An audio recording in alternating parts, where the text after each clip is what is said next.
Hi hello வணக்கம். இது உங்கள் சிவி ஜோன். சொல்லாரம் எப்படி இருக்கீங்க? இன்றைக்கி பார்த்தீங்கன்னா ஒரு சம்பவத்தை பற்றி பேச போகிறோம். என்ன அப்படின்னா, அதுக்கு முன்னாடி பார்க்குற எல்லோரும் நம்மளோட சேனலை சப்ஸ்கிரைப் பண்ணிட்டு பாருங்கள், லைக் பண்ணுங்கள், கமெண்ட் பண்ணுங்கள், ஷேர் பண்ணுங்கள், அந்த ஹைப்பையும் தட்டி விடுங்க. நிறைய பேர் உங்களுக்காக நான் ஹைப்லாம் பண்ணிகிட்டு இருக்கேன் ப்ரோ அப்படின்னு கமெண்ட்ஸ் பண்ணுறது ரொம்ப மனசுக்கு சந்தோஷமாக இருக்குது. அதே மாதிரி 96,000 சப்ஸ்கிரைபர் நம்ம தாண்டிட்டோம். அதுக்கு நிறைய பேர் வாழ்த்து சொல்லியிருந்தீங்க. ரொம்ப ரொம்ப நன்றி. எல்லாமே உங்களால் தான் முடியுது. இப்போ வாங்க அந்த வீடியோக்குள்ளே போகலாம். ஸோ இன்றைக்கி வந்து பிரஜன் எவிக்ட் ஆகிற விஷயங்கள் வரப்போகிறது. கண்டிப்பாக சாண்ட்ரா வந்து கதறி அழப்போகிறாங்க. ஏற்கனவே வந்துட்டு அந்த மாதிரி ஒரு சம்பவம் நடக்கும்போதே வந்து மயக்கெல்லாம் போட்டு விழுந்தாங்க. இப்போ என்ன நடக்க போது தெரியல. எனக்கு ரொம்ப மனசு வருத்தமாக தான் இருக்குது. ஆனால் இதையும் வந்துட்டு ஒரு சில பேர் வந்துட்டு ஆக்டிங் அப்படின்னு சொல்லுவாங்க, நடிப்பு ஆக்டிங்னு. சத்தியமாக அதெல்லாம் வந்து எப்படி தான் அவங்க மனசாட்சியோடு சொல்கிறாங்கன்னு சத்தியமாக எனக்கு புரியல. அதனால நம்மளோட சேனல் நடிப்பு இறக்கின்னு வார்த்தையை யூஸ் பண்ணிக்க மாட்டேன். ஏன்னா எனக்கு அதெல்லாம் பிடிக்காது. அதாவது ராஜமாதா அப்படின்றத சொல்லியிருப்போம், சரிங்களா? ஏன் அப்படின்னா அதை வந்து ஒரு பேரை அதுவும் அங்கேயே யூஸ் பண்ணிட்டாங்க. பட் இதெல்லாம் வந்துட்டு பட்ட பெயர்களை வந்துட்டு பேப்பர் ஓடி சொல்கிறது, இதெல்லாம் வந்து எனக்கு வந்து அதில் உடன்பாடு கிடையாது. பட் நம்ம விமர்சனம் சொல்லலாம், அது வந்து தவறு கிடையாது. ஆனால் இதை வந்து தவறாக நான் பார்க்குறேன். இப்போ என்னென்னா, கண்டிப்பாக அந்த பிரச்சனை எவிக்ட் ஆகும்போது ரொம்ப உடைய போகிறாங்க. ஆனால் செம்ம ஸ்ட்ராங்கான ஒரு ஆள் சாண்ட்ரான்றதில் மாற்றுக்கிறதே கிடையாது. அதேமாதிரி முந்தானத்து ஒரு டாஸ்க் கொடுத்துருப்பாங்க பிக் பாஸ். அதாவது விஜய் சேதுபதி அவர்கள் இந்த பக்கம் யார் நிற்க போகிறான், இந்த பக்கம் யார் நிற்க போகிறான்னு. சாண்ட்ரா வந்துட்டு கண்டிப்பாக வந்து நானாக இருப்பேன், என் பக்கத்தில் வந்து பிரஜன் இருப்பார்னு சொல்லியிருப்பாங்க. பிரஜன் வந்துட்டு நானும் சாண்ட்ரா இருப்போம், ஆனால் சாண்ட்ரா தான் அதை டைட்டில் அடிப்பாங்கன்னு சொல்லியிருப்பார். புரியுதுங்களா? ஸோ அந்த டைம் வந்து சாண்ட்ரா வந்து சொல்லும்போது நம்மளுக்கு ரொம்ப இதுவாக வந்திருக்கு. நான் அப்படியே அந்த ஃபேமிலி சுச்சுவேஷனில் சொல்லியிருப்பாங்க. நாங்கள் அதாவது இந்த பிக் பாஸ் வீட்டுக்கு வர்றதுக்கு முன்னாடி நான் எவ்வளவு கஷ்டப்பட்டோம், டூ ஆர் டை சிச்சுவேஷனில் இருந்தோம். அப்போது வந்துட்டு என்ன பண்ண போகிற தெரியாமல் இருக்கும்போது எனக்கு இந்த மாதிரி ஒரு ஆப்பர்ச்சுனிட்டி கிடச்சிது. ஸோ இதை நான் விடவே மாட்டேன். கண்டிப்பாக என்னால் என்னென்ன பண்ண முடியும் அதை பண்ணுவேன் அப்படின்னு சொல்லிட்டு ஒரு விஷயம் சொல்லியிருப்பாங்க, சரிங்களா? பிரஜன் இருக்கும்போதே அந்த மாதிரி ஆக்ரோஷமாக பேசியிருப்பாங்க.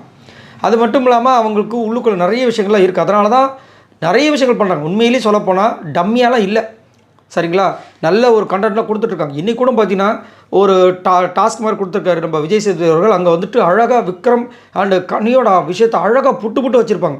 ரெண்டு பேரும் வந்துட்டு ஒரு அந்த எமோஷன் பாண்டை க்ரியேட் பண்ணுற மாதிரி ஒரு கவசத்தை க்ரியேட் பண்ணி அவங்கெல்லாம் நம்மளுக்கு எதிராக மாறாத அளவுக்கு ஒரு பிளானை போட்டிருக்காங்கன்னு சூப்பராக பிச்சு வச்சாங்க. விக்ரமை எதிர்த்து சுபிக்ஷாவும் வியானாவும் பேசவே மாட்டாங்க. பேசின வியானா ஒரு வாரம் தான் பேசினாங்க. இப்போ வந்துட்டு அப்படியே ஆக்ட் பண்ணி தங்கச்சி அண்ணம்மா அப்படின்னு நேற்று நைட்டே முடிச்சிட்டார். இதுக்கப்புறம் வியானா வாயை திறப்பாங்களா? ஃபர்ஸ்ட் டைம் வாயை திறந்தாங்க முடிஞ்சிச்சு. சுபிக்ஷா இத்தனைக்கும் நேற்று வியானா கிட்ட சண்டை போட்டாங்க அந்த வெள்ளிக்கிழமை எபிசோடில். எப்படி நீ வந்து அவரை தப்பாக நினைக்கிற அப்படின்ற மாதிரி, புரியுதுங்களா? அதே மாதிரி விக்ரமுக்கு ஒரு பிரச்சனை ஒன்று கனி உள்ள வந்துட்டாங்க. அதேமாதிரி கனிக்கு ஒரு பிரச்சனை இவர் உள்ள வராரு, புரியுதுங்க? அதேமாதிரி கனிக்கு ஆப்போசிட்டாக சபரி பேச மாட்டார், விஜய் பேச மாட்டார், அந்த அன்பகங்கள் இருக்கிற யாருமே பேச மாட்டாங்க. ஸோ இப்படி ஒரு கவசத்தை உண்டு பண்ணி இவங்க வந்து விளையாடுறது வந்து அழகாக எடுத்து வச்சுருப்பாங்க. இப்போ பிரஜன் வெளியே போனார்னா கண்டிப்பாக எமோஷனலாக உடைவாங்க. ஆனால் உடஞ்சாலும் போன வாரம் பார்த்தீங்கன்னா பிரஜன் இந்த மாதிரி சொன்னவொடனே எமோஷனலாக ஒரு கொஞ்ச நேரம் உடஞ்சாங்க. பிக் பாஸ் கிட்ட போய் சொல்லியிருப்பாங்க. பிக் பாஸ் வந்துட்டு இதுதான் கேம், எப்படியோ ஒரு நாள் நீங்கள் வந்து இப்போ 3 பேர் தான் பிக் பாஸ் வீட்டில் இருக்காங்க. 2 பேர் நீங்கள் நாமினேட் பண்ணணும், அப்போ பிரஜனை நாமினேட் பண்ணி தானே ஆவீங்க அப்படின்போது புரியுது பிக் பாஸ். ஆனால் அவர் ரியாக்ட் பண்ணுறதுனால ஏற்றுக்க முடியல, பயமாக இருக்குது, அவரை பார்க்கவே பயமாக இருக்கலாம் சொல்லியிருப்பாங்க. அதுக்கப்புறம் பெஸ்ட்டு பர்ஃபார்மன்ஸில் அவங்களும் வந்திருப்பாங்க. எவ்வளோ பெரிய விஷயம். ஏன்னா அன்றைக்கி நான் சொல்லியிருந்தேன், அந்த இவங்க கேரக்டர், அது என்ன கேரக்டர், அந்த ஒரு இங்கிலீஷ்காரங்க கேரக்டர், சூப்பர் பேர் டாமி, அது அழகாக பண்ணியிருப்பாங்க, ரொம்ப அழகாக பண்ணியிருப்பாங்க. சண்டை போடும்போது கூட அந்த இங்கிலீஷில் பிக் பாஸ் திட்டிருப்பார். பிக் பாஸ் ஒரு விஷயம் சொல்லுவார், அதை கூட வந்துட்டு இங்கிலீஷ்லேயே அந்த லாங்குவேஜில் பண்ணியிருப்பாங்க. ரொம்ப அழகாக இருந்திருக்கும். திட்டம் போடும்போது சரி, எல்லாமே அது நார்மலாக பேசும்போது அதை கேரி ஃபார்வர்ட் பண்ணிகிட்டே இருந்திருப்பாங்க. அதனால தான் அங்கே பெஸ்ட்டு கொடுத்தாங்க. ஆனால் சபரி கொடுத்ததான் எனக்கு உடன்பாடு இல்லைன்றதை நான் அங்கேயே பதிவு பண்ணியிருந்தேன். இப்போ கண்டிப்பாக பிரஜன் போனதுக்கப்புறமா விடவே மாட்டாங்க. ஏன்னா எப்பயுமே பார்த்தீங்கன்னா ஆண்களை விட பெண்களுக்கு வந்து எப்பயுமே அந்த ஒரு ஸ்ட்ராங் மைண்டு. ஆண்கள் கூட வந்துட்டு எமோஷனல் டைப் நிறைய நேரம் இப்போ உடஞ்சிருவாங்க டப்புன்னு. அப்போ லேடிஸ் வந்து அழுதாலும் ஸ்ட்ராங்கு ரிவெஞ்சி மாதிரி சரி, அவங்க வந்து ஒன்று செய்யணும்னா அவ்வளோதான், விடவே மாட்டாங்க. அதே மாதிரி இந்த வாட்டி சீசன் 9 டைட்டில் வினர் கண்டிப்பாக வந்து ஒரு பெண்ணு தான் எடுக்க போகிறாங்க. அது வந்து மாற்றுக்கிறதே கிடையாது, சரிங்களா? அது வந்து கண்டிப்பாக வந்துட்டு 99.99% வந்து விஜய் பார்வை தான், அதுவும் வந்து மாற்றுக்கிறது கிடையாது. பட் அந்த ரன்னர் அப்புறம் பொசிஷனில் யார் வரப்போகிறாங்கன்றத ஒரு பெரிய ஒரு இதுவாக இருக்கும். சாண்ட்ரா மேபி வந்துட்டு கண்டிப்பாக ஒரு டஃப்பான இதுக்கப்புறமா ஒரு கேமை கொடுப்பாங்க அப்படின்னு நம்ம எதிர்பார்க்கலாம். ஏன்னா ரொம்ப ஸ்ட்ராங்கான ஆள்.